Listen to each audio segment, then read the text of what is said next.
Right. I'm just going to wait a moment for people to join in, and then I'll get started. So, all right. Make sure that this is situated so that everybody can see it. Okay, let's see here.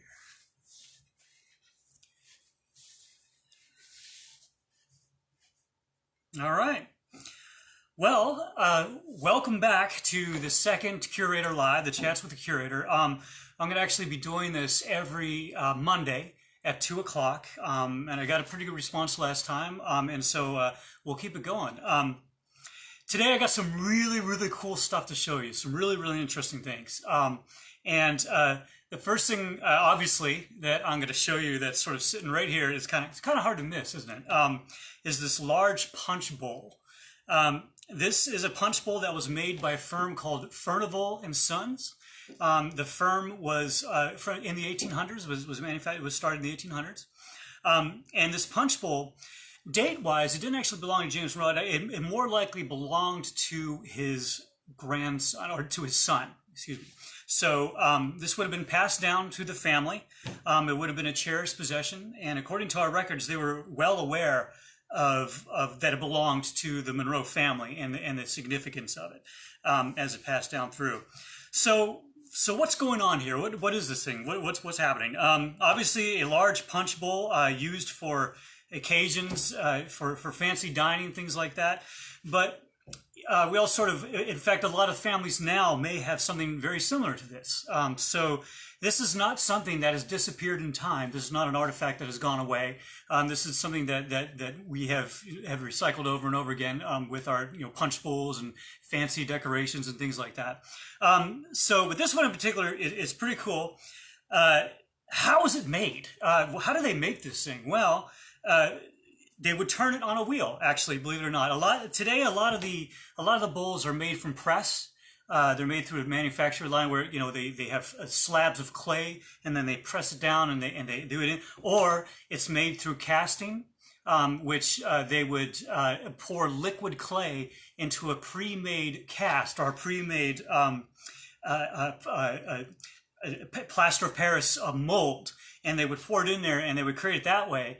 And so that's where a lot of them are done. And they actually, oh hey Nathan, and they're actually still do that today. So to this day, they still do the molds and everything. In fact, that's quite common. But for this one in particular, they would have put it on a wheel and they would have raised it up. So he would have slabbed it down on the wheel.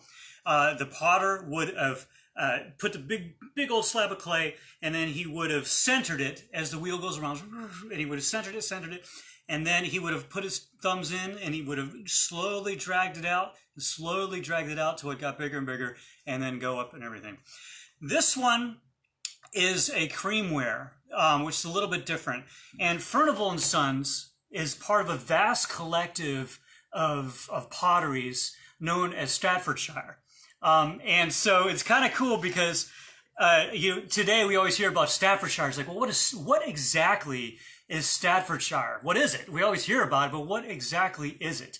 Well, it's a vast collective of English potteries. It's an area. It doesn't actually refer specifically to a specific potter or a specific firm. It actually refers to an area, a collective of potters. And it's in England. And it actually rose up in the mid 18th century, in the mid 1800s, and it was actually sitting. That whole area is sitting on this giant deposit of clay. So it's actually the whole area is sitting on this big deposit of clay, and the potters sort of gathered around that area, sort of was drawn to that place, so they can dig the clay out themselves. Back then they just go and dig out the clay. And then around the 1840s in there, they added a mixture of flint calcinite that actually sort of gave this distinctive creamware, which is what this is, and sort of the distinctive texture to it. A lot of you may have heard of Wedgwood, right? The Ansley, Wedgwood. Well, Wedgwood is part of the Staffordshire collective. So, like I said, when you think of Staffordshire, it's not actually a specific pottery. it's actually referring to the area and the collective of it. And the creamware itself was a distinctive sort of style of that area. They started doing other things like ironware, things like that later on. And then this is the result. So this, and I don't know if you could see it there, so I actually brought a picture, but something I wanted to talk to you in particular about this piece is that it has a lot of what's called crazing on it. And so crazing is actually, it's these little cracks, and I pulled up a picture. So this is a larger version. This is actually a section of this pot right here. That's what this is.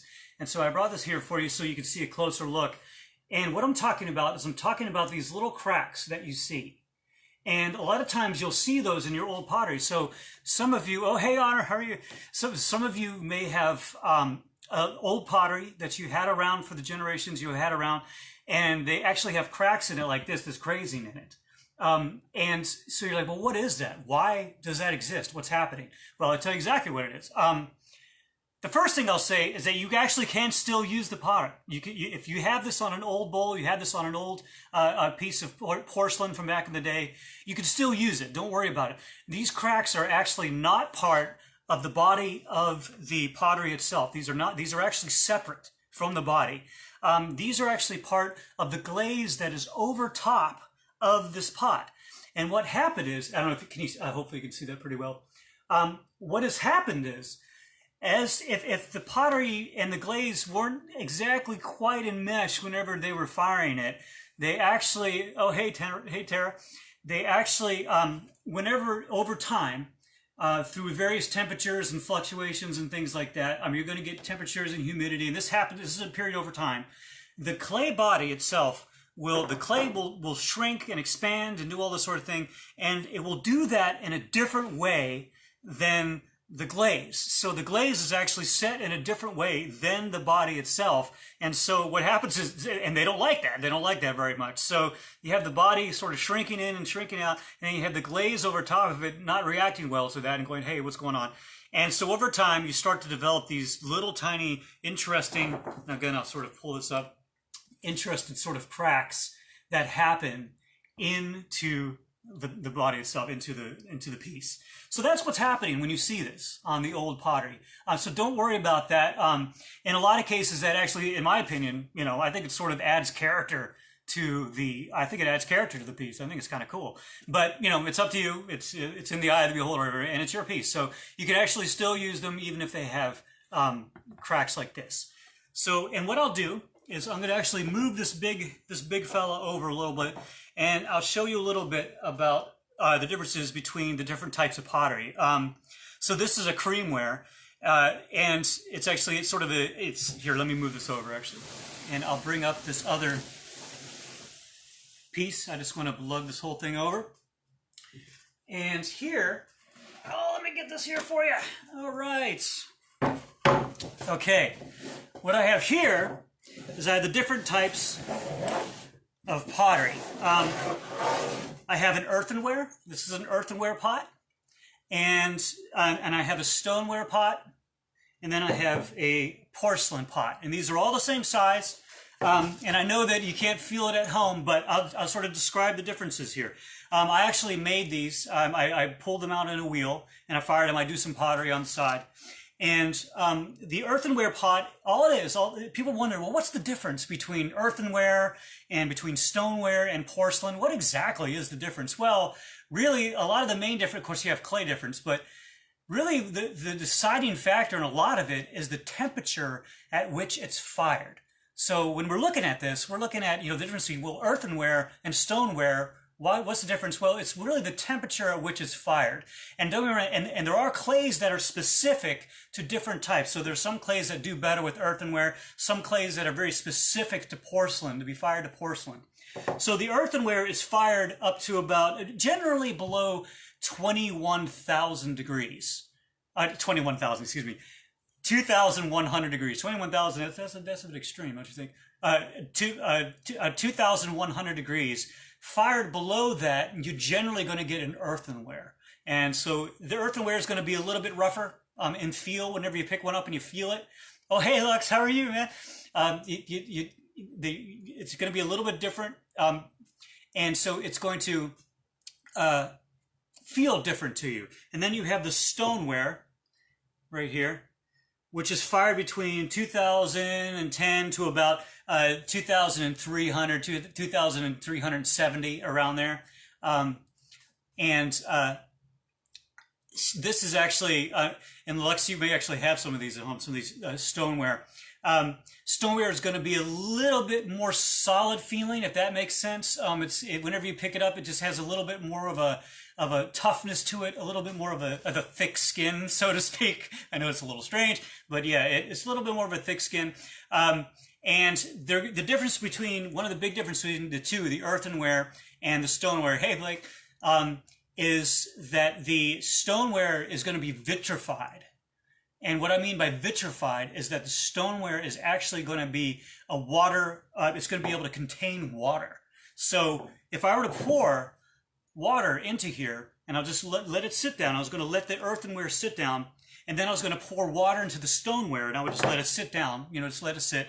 Eventually, the water would start to leak out the bottom. You would see it. It would actually start to sort of flow out the bottom of the pot. Whereas in the stoneware, it's not going to do that. It's going to stay in. So that's an important thing to know, especially historically. So historically, when you look at these old pots and you look at old ceramics, you see, if an oil lamp or everything, it's probably going to be more likely going to be stoneware, because with oil lamps, a lot of times those old ones are earthenware, but it's going to leak out, so they're going to be glazed somehow. And the stoneware, what's important to know about that is that, and maybe I can show this next week, but those old blue and gray storage crocks that you see in every single antique show ever, or in all the antique stores, you always see those old blue and gray American stoneware storage pots. You see them everywhere, and they're all stoneware. And the reason for that is because it can be vitrified and it can hold that water. So it can be able to hold the storage a lot better. And then you have, of course, our good friend porcelain. Porcelain is fired much higher.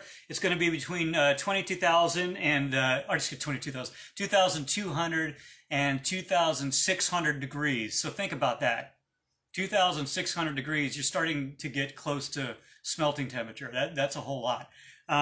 For earthenware, if you stuck an iron in there, a piece of iron, that's going to be glowing hot for sure. This is going to be, you're getting well past welding temperature for steel. So if you think about that, the welding temperature for steel is going to be below what's fired for porcelain. So those kilns are going to get hot, right? Those suckers are going to get hot. So porcelain, but the great thing about porcelain is, of course, it's completely vitrified, and it's also a lot more glassy, a lot more delicate feeling, a more refined feel to it. It just has that feel, if you know what I mean. Oh, hey, Holly, how are you? It's good to see you. And so whenever you have porcelain as compared to stoneware or compared to earthenware, you're going to generally see this in the more high-end products for ceramics. And that is something that hasn't changed. That's something that's very true today. So in the in the English potteries and in the French potteries, a lot of the higher-end porcelain and a lot of the higher-end ceramics, they're going to be mostly porcelain. And I will qualify that by saying that there is a difference between soft paste porcelain and hard paste porcelain. And whenever you see, and what am I talking about? Well, whenever you see, you go on TV and you see the Antiques Roadshow or something like that, and they show an old piece of pottery from Paris. It's super fancy decorated, and it has all this wonderful carvings and all this sort of thing on there. And it was a high-end piece. That's more likely going to be a hard paste porcelain, which is closer to true porcelain. And then if you see ones that are a little bit more commonplace, use a little bit more utilitarian, a lot of times those are soft paste porcelain. And I know that sounds strange. Oh, hey, Brady, how are you? So that seems a little strange, but you actually can sort of tell the difference. So if you go into your china cabinet, if you have a set of china that was passed down through the generations, you can look at it, and if it has a little bit more of a cream kind of feel to it, a little bit softer feel to it, the chances of soft paste porcelain. And in fact, side note, a lot of people want to know why we call it china, the porcelain pieces. Well, because back in the day, the porcelain in the early, the 1700s, 1600s, the porcelain that was the hard paste or the true porcelain was coming from China. So that's why it's called that, and it's sort of passed on. And in fact, Europe tried to do its own porcelain for many years, and they tried to make all these different recipes. And believe it or not, this is true. They actually had alchemists working on the formula, and eventually they actually got something pretty close to porcelain in the early days. And so that was the soft paste porcelain. And then as time went on, they ended up getting a really solid formula, and they actually started doing true porcelain. So again, to sum up, before I move on to the next piece, to sum up, you have earthenware, which is fired below 2100 degrees, and that's the difference. And then you have stoneware, which is going to be fired generally below 2300 degrees, 2370 degrees. And then you have porcelain, which is fired all the way up from 2300 all the way up to 2600 degrees. So you have different firing temperatures. Let me show you this. I brought up a picture here. This is a picture of an old Staffordshire, when I was talking earlier, the old Staffordshire furnaces. And so, the kilns. And so these are kilns, and actually, this one actually is still there today. So if you ever get over to that area in England, you can actually, I think you can still check it out. But as you can see, they're just huge, big old pieces of brick that, brick structures that they fire these things, and they have, tons and tons of pieces that go through. So the Staffordshire area was very much a manufacturing area, even back in the day, and they were churning these things out because there was a huge demand for porcelain and for these sort of products, maybe a little bit cheaper than importing it all the way from China. So, and don't worry, for folks that are tuning in later, I'll go back over this at the end as a summary, but I wanted to bring out this next piece. Here, I'll see if I can move this. I wanted to bring out this next piece because this was actually a request. And if you have requests for artifacts that you want to see in the coming ones, please do. Feel free to do that. But this was a request from someone online that wanted to see a sword. They said, "Do you have any swords?" And I said, "Yes, I do have a sword, and I can talk about that." I'm going to pull this out. This is really cool. So I hope you guys like this. I pulled out the sword. Do it very carefully. Okay. And this, I can get this out. This is James Monroe's small sword. And I'm going to try to get it up there a little bit closer, if you can see it. There's the hilt. Okay. Then all the way up through the blade. And then I'm going to show you all the way down through the end. There you go. Now, this is a magnificent piece. It really is, and I'll tell you why. Several reasons. Number one, this sword belonged to a founding father president and was, there's a very good chance it was worn over in Europe whenever he was doing his diplomatic missions. And diplomatically, he would attend the court of Napoleon. So there's a very good chance that he wore this in the court of Napoleon. So you have a sword that belonged to a founding father president, possibly worn in the court of Napoleon. That's pretty cool. I mean, come on, that's pretty cool. So let me talk specifics about this thing. So why is it called a small sword? Why is it not a rapier? Why is it not a broadsword? Why is it not a basket hilt?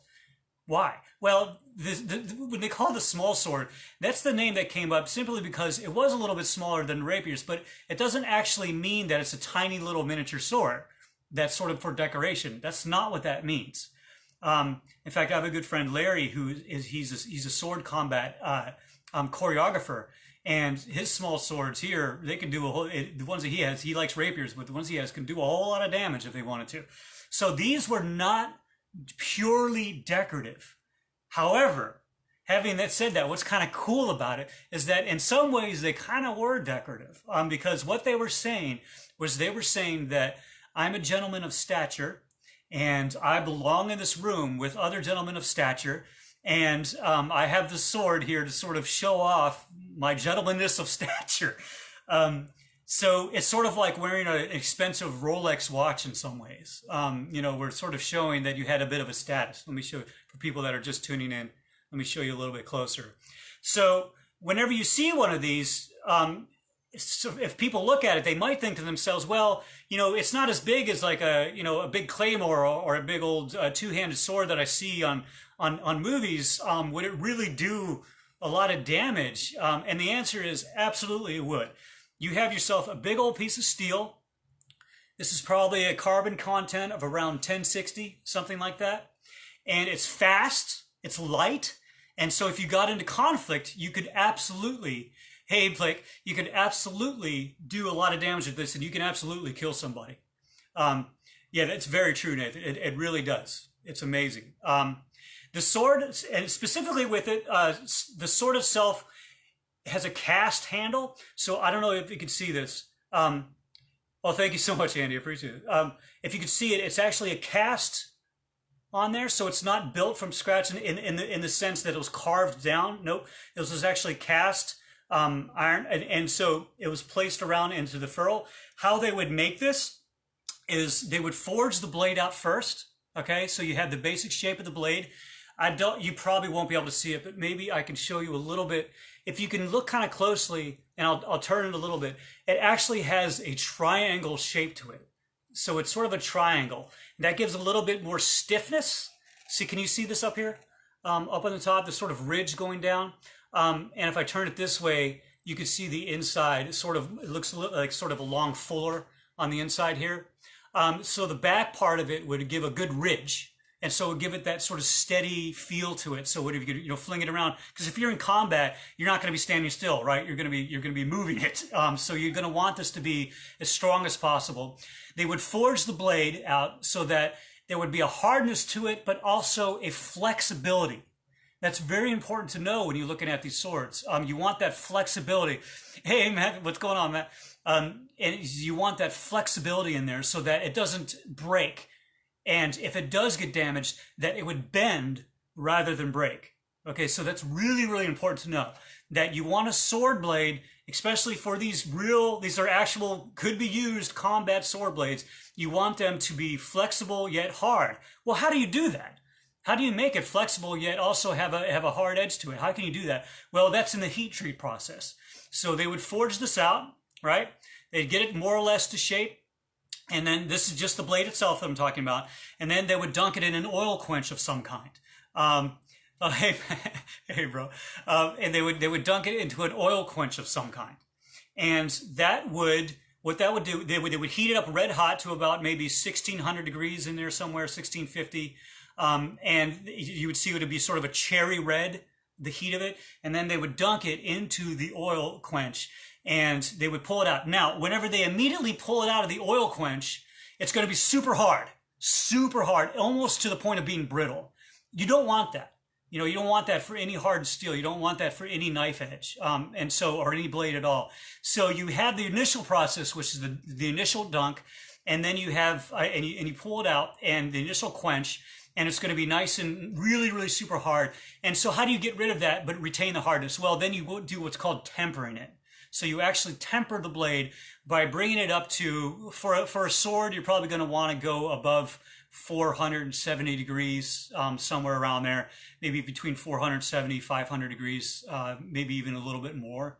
And you'll be able to tell whenever it starts to temper because it'll start to turn yellow. The metal itself will start turning yellow, and then it'll start turning a little bit more blue, a little bit green, and then it'll start going to blue.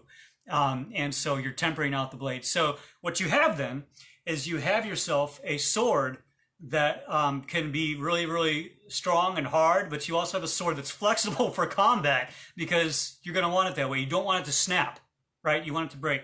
And so if you took a sword that's properly heat treated and you bent it in a vise, the ideal would be so that the sword would bend at an L shape and sort of spring a little bit back, but not actually snap. And so that's what you have with a sword like this. And sort of real briefly, if you look at Japanese swords, the sword itself, the edge and the back, there's going to be a line called a hamon that's in between. And that's because they're doing a similar process with clay hardening. And that's something I can get into maybe on another time. But so you have the hard edge and the softer back. So they had the cast. And so once you have the sword forged out, you have a tang that runs through. And the tang, if you can imagine the sword without its grip on it, and you have the tang running all the way through, you have the cast grip, and if you can see on the end here, you have a little tiny silver ferrule. Those are called ferrules, and they come up here. This part is called the guard. So this is the guard. This guards your hand in combat. That's always a good thing to have. The hilt, this is called a D grip right here. You see different types of grips. Some grips you have a basket hilt grip. You see those in the Scottish swords, if you guys know what I'm talking about. It's like this basket hilt, and it actually kind of looks like a basket. It really does. It looks like a good old basket. And so this is a D grip here. Some that are some of the swords that you had in the early days, they would have a little bit more of a kink to them, a little bit more of a shape. Some of those might be called stirrup grips, a little bit different. And then you have the pommel on the end. And so the pommel is what sort of holds this the grip and the tang and the guard up onto the sword itself. So they would slide the tang through the guard.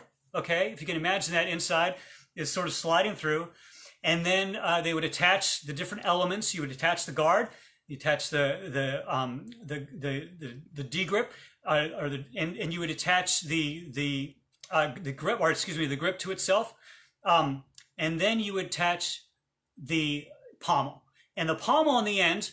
A lot of times what they would do, if it does, sometimes it would screw on, sometimes it wouldn't, sometimes, mostly it's going to be peened on the end. So the tang would extend a little bit past the pommel, and then they would peen it on. They would sort of like tap it on, and that would sort of just solidify everything on here.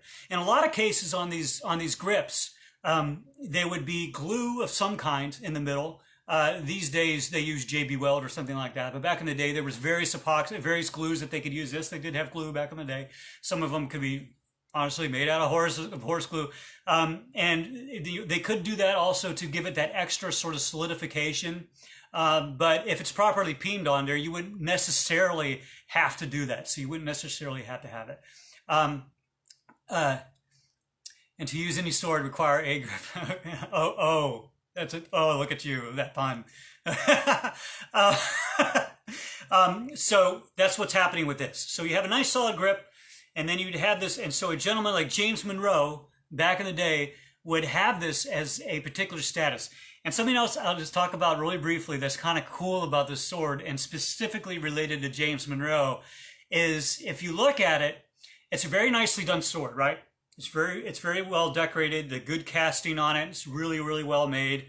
But it's not crazily over excessive. It's not extreme. It's not super gaudy. It doesn't have like massive amount of jewels, like the sword from Princess Bride, something like that. It doesn't have a massive amount of decoration on it. And you would see swords like that back in the day. Oh, hey, Matthew, how are you? You would see swords like that back in the day, where, especially like in the European courts, they might have a little bit more decoration to them, a little bit more of a flamboyance. Well, this sword is nice. It's really well done. It's solid and it's well decorated, but it's not over the top. It's a little bit almost humble in comparison to some of the other swords that they might have seen in the courts back then. And that's very, very James Monroe. What am I talking about? Well, a good way to put that is in early America, especially around James Monroe's era of public life. So we're talking, let's just say around the 1800, around that time period, about 1800. The U.S. was really trying to find its own style. It was really trying to find its own voice in the world. A lot of people thought we would fail still at that point, even though it was a couple decades after the Revolutionary War. We were trying to find our own style, our own voice in the world. And so we would say to Europe in particular that we belong in your court. We belong there, but we belong to be considered on the same plane as you, but we are not you. We are different. We are something else. We're something unique. And that's very, very early America. And so and this has a two-part to it. And so the first part of it is that this is very much saying to the Europeans and to the European court, when James Monroe was a diplomat over to Europe, that I belong in the room with you. I'm not, just it's like commonplace or whatever, that they might have scoffed upon, but I'm not one of you. I have my own style. I'm not going to exactly copy what you do. So it's kind of interesting. And the second part of that is James Monroe himself was very refined, but he was also, he believed in a certain humility in his look, in his dress, in the way that he presented himself. He believed in a certain humbleness, and that's reflected in a lot of the clothes that we have. And I'll bring some out in another Curator chat. and it's reflected in his own personal style and his own personal dealings. In fact, well into later into his life, he was still wearing sort of revolutionary period clothing. Not from the period, but like sort of that style.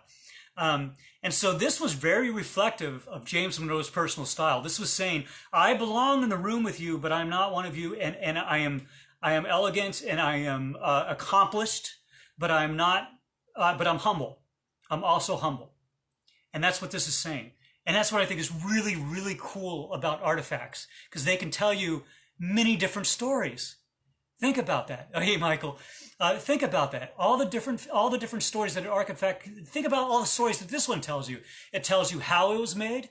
It tells you the manufacturing process of back in the day. It tells you why they might have carried a sword back in those days. The reasons for it. For one, and let's go over that. For one, a fashion sense. It was sort of a status symbol. But also, and this is true, there was a really good, decent chance that James Monroe might have gotten into a sword fight with somebody. That happened back in the day. As you all know, dueling was a thing. In fact, we have a wonderful video on our YouTube channel right now where Joanne Freeman and Scott Harris and our Bully scholars talk about dueling and the dueling process with James Monroe. I highly recommend you go to our YouTube channel. Just plug in James Monroe Museum to YouTube and it'll come up. And dueling was a thing. Granted, in James Monroe's time, sword dueling wasn't as prevalent as it was before, but it still could happen. It still is possible to happen. So, excuse me. So you did have a possibility of James Monroe getting into a sword fight. He could have. Probably not. It's probably not going to happen, but there was a possibility. So you wanted a sword that was fashionable and functional and made a statement, but it could also be used if you could possibly do it. And one more time, I'll show you sort of this beautiful sword. I'll pull it back a little bit. You can see it. It's absolutely gorgeous. Let me show you the sheath for it right now. Here's the sheath. There's the end of the sheath, the cap on the end. A ring there to hold it to a belt or to attach it to him in some way. And then you can see it has sort of that. This is a great way to show what I was talking about earlier with the triangle blade. Remember when I was saying that the sword had a triangle blade? Well, can you see the end of this? This is reflective of the blade. It's sort of a triangle. It truly is, and the reason for that is flexibility and for also to give it a little bit of stiffness. And the way they can do this leather is they would just mold it out whenever it's wet, and then they'd let it dry, and it molds into the shape. So there you go. So the sheath. Okay. All right. So let me review what I've done earlier. Let me just go over it because there's a lot of folks sort of joining in a little bit later, and so let me review. I'll bring this big fella over. Be very careful. Here it is, the punch bowl. For those that are tuning in later, this is the punch bowl made by Furnival and Sons. It's a creamware that was made in the Staffordshire area of England. And once again, to review, the Staffordshire area is a collective of potteries. That's the name of the area. And so whenever you, and think of Wedgwood, whenever you think of Wedgwood, that's a Staffordshire pottery, and I know a lot of people have Wedgwood pieces. Again, it wasn't a single potter; it was actually a collective of potters. And it's a big old punch bowl. And to review what I was talking about, it has this crazing on here, and you can see it. Here's a close-up of these cracks, and what that is the difference between over time. These cracks develop if the glaze and the body of the ceramics are not in conjunction. And over time, the humidity and the temperature goes back and forth on the body of the piece, and then the glaze itself does not react well to that. And so over time, yes, you could eat some good ramen out of this, Mike. It's very, very true. You have the glaze of this, and then you have and so over time, it develops these cracks. And for you at home, if you have pieces that have these on here, you see it. It's pretty obvious when you see it. It looks almost like a crocodile, kind of has this really, really distinctive look. You can still use it. It's not cracked in the body of the piece. It's just cracked in the glaze itself. So you can still use your piece if you want to. So that's what that is. And then let me pull this over for you. Let me just move this.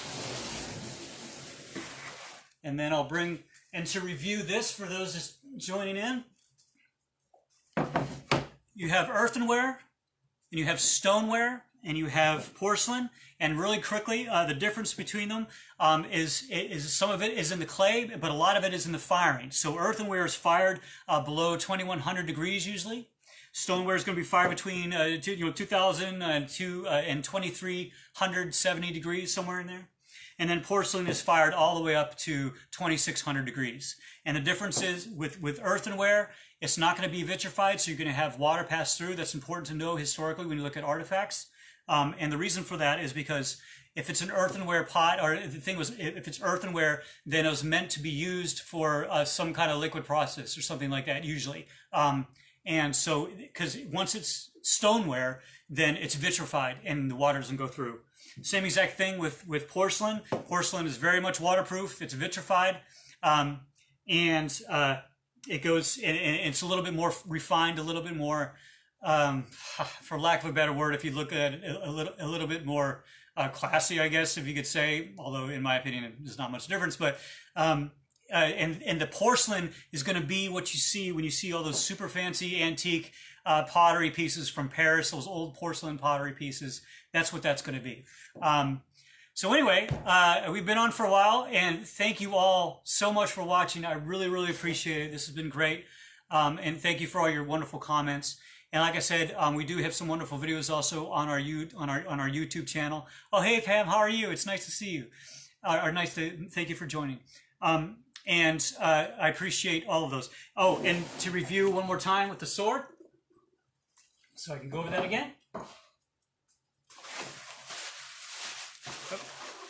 Let me bring this in. This wonderful piece, once again, this is called a small sword. It's the difference between the rapier and the small sword. All right, I'm going to nerd out for a bit. I'm sorry. But the rapier was sort of the ancestor of the small sword. The rapier was a little bit heavier. It was harder. The rapier is what you're seeing when you're seeing Three Musketeers. Okay? It's going to be a thicker blade. It's going to be heavier. It's going to be bigger, a little stronger. Small sword is lighter. It's faster. In fact, if I'm not mistaken, it's been many years. There's a wonderful fight at the end of what is it? The movie with Liam Neeson. I forget what they called it. But at the end, there's a battle, and it's between a basket hilt and a small sword. And if I'm not mistaken, and the small sword is just so much faster. So that's what this is. So this would have been considered a decoration as well as a utilitarian piece. And once again, I'll just sort of show this. And that's what that is. And Mike, you like that? Okay. Well, thank you so very much for joining in. We'll be posting this on our page in case you want to go back and maybe you're homeschooling. Oh, Rob Roy. Yeah, thank you. Thank you so much. Rob Roy. Yes, you guys are right. But if I'm not mistaken, I think he's using this. It's been many years, but I think he's using a small sword, right? And Rob Roy against Rob Roy's basket hilt, if I'm not mistaken. And it's a wonderful sort of juxtaposition of the two styles. And it's very, the basket hilt's very heavy and this is very light and very strong. But anyway, yeah, you can always go back and thank you so much. The next one is going to be next Monday at 2 o'clock. I'm going to always join. I don't know about that, Honor. The next one is going to be Monday at 2 o'clock, so I'm just going to always do these at Monday at 2 o'clock. So thank you so much for joining, and again, we'll be posting these. Thank you, y'all. I appreciate it.